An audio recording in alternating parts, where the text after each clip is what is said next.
కేసీఆర్ జై Telangana. Thank you అండి. గౌరవనీయులు, ఈరోజు 18వ హమాలి ఆవిర్భావ దినోత్సవానికి అధ్యక్షత వహిస్తున్న పెద్దలు, మీ అందరి నాయకుడు, నాకు కూడా ఆప్తుడు, సోదరుడు శ్రీ హమాలి సీనన్న గారికి, గౌరవనీయులు పెద్దలు స్థానిక శాసనసభ్యులు, ఈరోజు ఈ కార్యక్రమానికి మరి మొత్తం ఏర్పాట్లు దగ్గరుండి చేసిన పెద్దలు శ్రీ బండారి లక్ష్మారెడ్డి గారికి, గౌరవనీయులు ఇట్రా సీనన్న, గౌరవనీయులు మరి ఈ హమాలి సంఘానికి గౌరవ అధ్యక్షుడిగా ఉద్యమం నుంచి కూడా మిమ్మల్ని ముందుకు నడిపిస్తున్న పెద్దలు అన్న మాజీ మంత్రివర్యులు శ్రీనివాస్ గౌడ్ అన్న గారు, గౌరవనీయులు పెద్దలు మొన్ననే జరిగిన పార్లమెంట్ ఎన్నికల్లో మన అభ్యర్థిగా పోటీ చేసిన మీ ఉప్పల్ నియోజకవర్గ సోదరులు, మీ అందరికీ ఆప్తులు పెద్దలు శ్రీ రాగిడి లక్ష్మారెడ్డి గారు, జనగామ మనం మన్నించాలి భువనగిరి పార్లమెంట్ నుంచి మన అభ్యర్థిగా పోటీ చేసిన గౌరవనీయులు పెద్దలు అన్నగారు శ్రీ ఖ్యామా మల్లేష్ అన్న గారు, గౌరవ వేదిక పైన ఉన్న మా పెద్దలు బీఆర్టీయూ రాష్ట్ర అధ్యక్షులు శ్రీ రాంబాబు యాదవ్ గారు, గౌరవనీయులు శ్రీ సోమశేఖర్ రెడ్డి గారు, గౌరవనీయులు శ్రీ దేవేందర్ రెడ్డి గారు, గొల్లూరి అంజయ్య గారు, కొత్త రామారావు గారు, ఇంకా వేదిక ముందున్న మా గౌరవ కార్పొరేటర్లు మా ప్రభుదాస్ గారు, మా సాయిజన్ శేఖర్ గారు, మా బన్నాల గీతా ప్రవీణ్ గారు, ఇంకా నేను మా గంధం జ్యోత్స్న నాగేశ్వరరావు గారు, ఇంకెవరి పేర్లు మర్చిపోయిన వాళ్ళందరూ ఏమనుకోకుండ్రి, మన్నించాలి. ప్రభాకర్ రెడ్డి గారికి ఇంకా పేర్లు ఎవరెవరైతే మర్చిపోయిన వాళ్ళందరికీ, వేదిక ముందున్న మా హమాలి సోదరులందరికీ 18వ ఆవిర్భావ శుభాకాంక్షలు హృదయపూర్వకంగా తెలియజేసుకుంటా ఉన్నాం. అందరేమో ఇవాళ రాష్ట్రంలో ఎక్కడికి పోయినా కేసీఆర్ తాతెట్లున్నాడు అని అడుగుతున్నారు. కానీ ఇక్కడికి వస్తే నాకు ఒక బుడ్డ కేసీఆర్ని కల్పించండి ఇప్పుడే సీనన్న. ఆయన మన్మన్ పేరే కేసీఆర్ అని పెట్టుకున్నాడు. అంటే ఎంత ప్రేమ ఉంటే ఒక నాయకుని మీద గుండెల్లో ఎంత అభిమానం ఉంటే ఒకళ్ళ పేరు పెట్టుకుంటారో మీ అందరికి కూడా తెలుసు. మీ సంఘ సమస్యలే కాదు, మరి సమాజంలో ఉన్న సమస్యలు కూడా అన్ని అర్థం చేసుకుని ఇవాళ ఒకవైపు బీఆర్టీయూలో బలంగా పనిచేస్తూ మరొక వైపు మీ సమస్యల పరిష్కారం కోసం కొట్లాడుతున్న హమాలి సీనన్నకు ఒకసారి గట్టిగా చప్పట్లతో అందరం కూడా అభినందనలు చెప్దాం.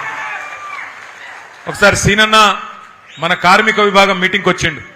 వచ్చి ఆ మీటింగ్ లో మాట్లాడిన మాటలు నేను మొత్తం కేసీఆర్ గారికి చెప్పిన. ఏం చెప్పిండంటే, అన్న నా బిడ్డకు పెళ్లి చేసినప్పుడు నేను అక్కడ మన భువనగిరి ఆలేరు ప్రాంతంలో గింతంత జాగమ్మిన గుట్ట దగ్గర జాగమ్మితే ఆ రోజు గింత రేట్ వచ్చింది. ఇవాళ ఈ కాంగ్రెస్ ప్రభుత్వం వచ్చినాక మొత్తం రేటు పడిపోయింది, మొత్తం పొట్టు అయింది పరిస్థితి అని చెప్పిన మాట నేను సార్ దగ్గర దాకా పోయి చెప్తే, ఒకసారి తప్పకుండా కలుద్దాం, హమాలీల సమస్యలు ఏంటి అని అడిగిండు సార్. అంటే నేనేం చెప్పినా అంటే, సార్ హమాలీల సమస్యల గురించి నేను కూడా అడిగితే సమస్యలున్నాయి మొత్తం పోలే, కానీ కేసీఆర్ దయతోని 8 రూపాయలున్న రేట్ను 26 రూపాయలు చేసుకున్నాం, 250% పెంచుకున్నాం. 2 ఏళ్లకు ఒకసారి ఎన్నడూ లేని విధంగా గతంలో 5 ఏళ్లుంటే 2 ఏళ్లకు ఒకసారి పెంచుకున్నామని చెప్పి అన్న చెప్పిండు అని చెప్పిన. చాలా సంతోషం. ఇంకేమన్నా సమస్యలుంటే కూడా నువ్వు చెప్పు, తప్పకుండా ఆరోగ్య భద్రత కావచ్చు, ఇంకా ఏదైనా సమస్యలు కావచ్చు, ఏమున్నా మళ్ళీ తప్పకుండా గులాబీ జెండా ఎగురుతుంది ఈ రాష్ట్రంలో.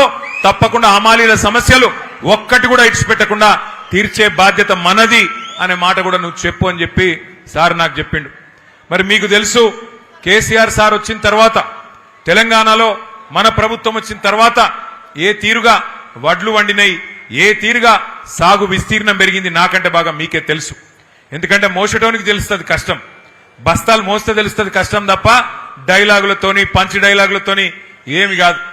మీరేమో కేసీఆర్ సార్ వచ్చినాక బస్తాలకు బస్తాలు, పుట్లకు పుట్లు వడ్లు మీరు మోసిండ్రు. మరి రాష్ట్రంలో ప్రజలకు బువ్వ పెట్టే విధంగా, దేశంలో ప్రజలకు బువ్వ పెట్టే విధంగా అటు రైతన్న కష్టపడితే మరి మోసి మోసి మోసి మీ ఈపులో కాయలు కాసిన పరిస్థితి. మీరేమో బస్తాలు మోసి, వడ్ల బస్తాలు మోసి, బియ్యం బస్తాలు మోసి మీరు కష్టపడ్డారు. మరి ఇవాళ ముఖ్యమంత్రి గారు ఉన్నారు, ఆయన కూడా కష్టపడుతున్నాడు. ఏం సంచులు మోస్తున్నాడో నాకంటే బాగా మీకే ఎరక. ఏం సంచులు మోస్తున్నాడో, యాడికి మోస్తున్నాడో మీకే ఎరక. ఆయన పాపం మోసి మోసి కష్టపడుతున్నాడు. ఆయన కూడా బస్తాలు మోసి మోసి ఢిల్లీలో ఉన్న పెద్దల కోసం పైసల సంచులు మోసి మోసి అవస్థ పడుతున్నాడు, ఆగమైతున్నాడు. ఆయన ఆగమైతే అయ్యిండు, కానీ రాష్ట్రాన్ని ఆగం చేస్తున్నాడు. నిన్ననే మేమందరం గౌరవ శాసనసభ్యులందరం కూడా అందుబాటులో ఉన్న వాళ్ళందరం కన్నెపల్లి పంప్ హౌస్ కాడికి పోయినాం. కాళేశ్వరం ప్రాజెక్టు ఎక్కడనైతే ఇవాళ మేడిగడ్డ బ్యారేజ్ ఉన్నదో అవతల 10 కిలోమీటర్ల యువతలకి కన్నెపల్లి పంప్ హౌస్ ఉన్నది. ఆడపోయి చూసినాం. దేశమంతా రాష్ట్రమంతానేమో వర్షాలు లేవు. మొత్తం 33 జిల్లాలలో 26 జిల్లాలలో వర్షాభావ పరిస్థితులున్నాయి. వర్షం తక్కువ పడ్డది. రైతు మొగులు దిక్కు చూస్తున్నాడు. కానీ అక్కడ పోతే 1,00,000 క్యూసెక్కుల నీళ్లు కిందికి పోతున్నాయి. ఎందుకంటే KCR sir project Kaleshwaram project ఎక్కడ కట్టిండంటే మొత్తం ఎక్కడన్నా సరే కరువు ఉన్నా వర్షం లేకపోయినా గోదావరిలో ఏ పాయింట్లనైతే నీళ్లుంటాయో అగో పాయింట్ దేవులాడి లెంకులాడి అక్కడ ప్రాజెక్టు కట్టిండు. నిన్న అక్కడ పోయి చూస్తే 1,00,000 క్యూసెక్కుల నీళ్లు కిందికి సముద్రంలకు ఉత్తగానే పోతా ఉన్నాయి. అందుకే నిన్న పోయి అక్కడ విజ్ఞప్తి చేసినాం రాష్ట్ర ప్రభుత్వానికి. అయ్యా ముఖ్యమంత్రి గారు, నీకు మా మీద కోపం ఉంటే కేసులు పెట్టుకో, నీకు మా మీద కోపం ఉంటే ఏమన్నా చేసుకో, కానీ మా మీద కోపం రైతుల మీద తీయకు. ఇగో పంపు దగ్గర కన్నెపల్లి పంపు దగ్గర 1,00,000 క్యూసెక్కులు కిందికి పోతున్నాయి. ఆడ నువ్వు చేయాల్సిందల్లా 2 పంపులు చాలు చేస్తే చాలు, మొత్తం రాష్ట్రం అంతా సుభిక్షంగా అవుతుంది కాళేశ్వరం ప్రాజెక్టు వల్ల. దయచేసి ఆ పని చెయ్యు అంటే చేస్తలేడు. ఎందుకంటే ఆయనకు తెలుసు, ముఖ్యమంత్రి గారికి ఆయనకు తెలుసు, నీళ్ళు ఇచ్చినావు అనుకో యూరియా ఇయ్యాలి. మరి యూరియా ఇస్తే పంట వండుతుంది. పంట వండితే మరి మళ్ళీ పంటలు కొనాలి. పంట కొంటే మద్దతు ధర ఇయ్యాలి. మద్దతు ధరిస్తే మళ్ళా బోనస్ ఇయ్యాలి. ఇక సప్పుడేక ఈ లొల్లెంత ఎందుకు, నీళ్లు లేకపోతే ఏ లొల్లి లేదన్నట్టు ఇవాళ నీళ్లు ఉండి కూడా పంటలను ఎండబెడుతున్నాడు, రైతులను ఇవాళ తొక్కుతున్నాడు ఈ రాష్ట్ర ముఖ్యమంత్రి రేవంత్ రెడ్డి. నేను మీ అందరినీ, మా హమాలి సోదరుల్ని కోరేది ఒకటే, మీకు కూడా ఆకలి అవుతుంది, నాకు కూడా ఆకలి అవుతుంది, ఎక్కువ పరీక్ష పెట్టా. ఒకటే ఒక్కటి నేను మిమ్మల్ని కోరేది, రాష్ట్ర అధినేత, రాష్ట్రాన్ని నడిపే వ్యక్తి సద్బుద్ధి కలిగిన వాడైతే, మంచి బుద్ధి కలిగిన వాడైతే రాష్ట్రంలో పేదలు గాని పెద్దలు గాని అందరూ సంతోషంగా ఉంటారు. రాష్ట్రంలో హమాలీలు గాని లేదా మిల్లు యజమానులు గాని అందరూ సంతోషంగా ఉంటారు. 10 ఏళ్లు మనం అదే చూసినాం కేసీఆర్ గారి ప్రభుత్వంలో. రైతు బాగున్నాడు, అట్లాగే పారిశ్రామికవేత్తలు బాగున్నారు. కరెంటు బాగుంటే పారిశ్రామికవేత్తలు బాగుండే, కార్మికులు బాగుండే, అంతా సుభిక్షంగా ఉండే. కానీ కొంత ఏమరుపాటుతోని, కొంత మరి మన చిన్న చిన్న పొరపాట్ల వల్ల మనం అధికారం కోల్పోయినాం. బాధపడేదేం లేదు. ఇంతకుముందు సీనన్న చెప్పింది కరెక్ట్, అధికారం పోతే పోయింది కానీ ప్రజల్లో మమకారం తగ్గలేదు. అధికారం పోతే పోయింది కానీ ఇవాళ కొన్ని వాస్తవాలు మనకు కూడా తెలుస్తా ఉన్నాయి. కుండ వలిగితే వలిగింది కానీ కుక్క బుద్ధి తెలిసిందని ఎవడు మనోడు ఎవడు పగోడు మనకు కూడా అర్థమైతా ఉన్నది. ఎవరైతే ఇవాళ ఈ కష్ట సమయంలో కూడా మనతో నిలబడి ఉన్నారో, 18వ ఆవిర్భావ దినోత్సవం చేసుకుంటున్నాం మేము. హమాలీలం మా గుండెల్లో కేసీఆర్ ను పెట్టుకున్నాం, మీరు రావాలే అని చెప్పి ఇక్కడికి పిలుచుకున్న మా హమాలి సోదరులకు మీ రుణం తప్పకుండా తీర్చుకుంటా, మీ ప్రతి సమస్య పరిష్కారం చేసే బాధ్యత నేను తీసుకుంటా అని చెప్పి మీకు విజ్ఞప్తి చేస్తా ఉన్నా. సీనన్నకు కూడా నేను చెప్తా ఉన్నా, ఇట్లే గట్టిగా ఉండండి, మిమ్మల్ని చేయగలిగింది ఏమీ లేదు. సరే మా మీద అంటూ 2 కేసులు పెడతాడు, మీ మీద కేసులు పెడితే ఏమవుతుందో ఆయనకు కూడా ఎరికే, ఈప్ సాఫ్ అవుతుందని తెలుసు. అందుకే మిమ్మల్ని ఎవ్వడు ఏమీ చేయలేడు. ఐకమత్యంగా ఉండండి, గట్టిగా ఉండండి. ఇంకొక 2 ఏళ్లలో తిరిగి కేసీఆర్ గారిని ముఖ్యమంత్రి చేసుకుందాం. బ్రహ్మాండంగా చిన్న చిన్న సమస్యలు ఏమున్నా తప్పకుండా పరిష్కారం చేసుకుందామని చెప్పి మీ అందరికీ కూడా తెలియజేస్తూ, మరి ఈరోజు శుభదినం, మంచి కార్యక్రమాన్ని ఏర్పాటు చేయడంలో లక్ష్మారెడ్డి గారు పూర్తి సహకారం అందించారు. వారికి గట్టిగా, ఎమ్మెల్యే గారికి గట్టిగా చప్పట్లతో వారికి కూడా అభినందనలు చెప్పాలి. అట్లాగే మా గౌరవ కార్పొరేటర్లందరూ వారు కూడా ఇవాళ ఇక్కడ హాజరై మీ పట్ల ఉన్న ప్రేమను ప్రకటించినందుకు గౌరవ కార్పొరేటర్లకు, సీనియర్ బీఆర్ఎస్ నాయకులకు అందరికీ కూడా ఒకసారి గట్టిగా చప్పట్లతో అభినందనలు చెప్పాలని చెప్పి తెలియజేస్తూ, మా హమాలి సోదరులందరికీ మళ్ళొక్కసారి ఆవిర్భావ దినోత్సవ శుభాకాంక్షలు తెలియజేస్తూ, జై తెలంగాణ, అన్ని పిడికిలు లేవాలి, జై తెలంగాణ, కేసీఆర్ గారి నాయకత్వం, హమాలి సీనన్న నాయకత్వం, జై తెలంగాణ.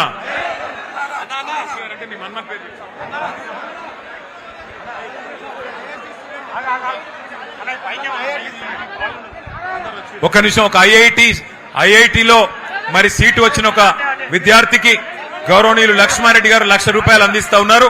వారిని ఆ ఐఐటి విద్యార్థిని రానివ్వాల్సిందిగా కోరుతా ఉన్నా. Thank you.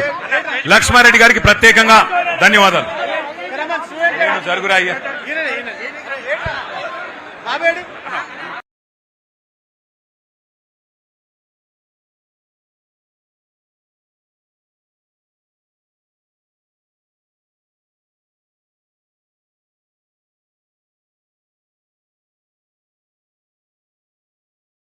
గౌరవనీయులు పెద్దలు ఈరోజు హమాలి ఆవిర్భావ దినోత్సవం 18వ ఆవిర్భావ దినోత్సవానికి అన్నా ఒక్క నిమిషం అధ్యక్షత. చేతులు ఉన్న వాళ్ళు అందరు చేరి ఒకసారి చేతులు పైకి లేపాలన్నా. జై రామన్న, జై రామన్న, జై రామన్న.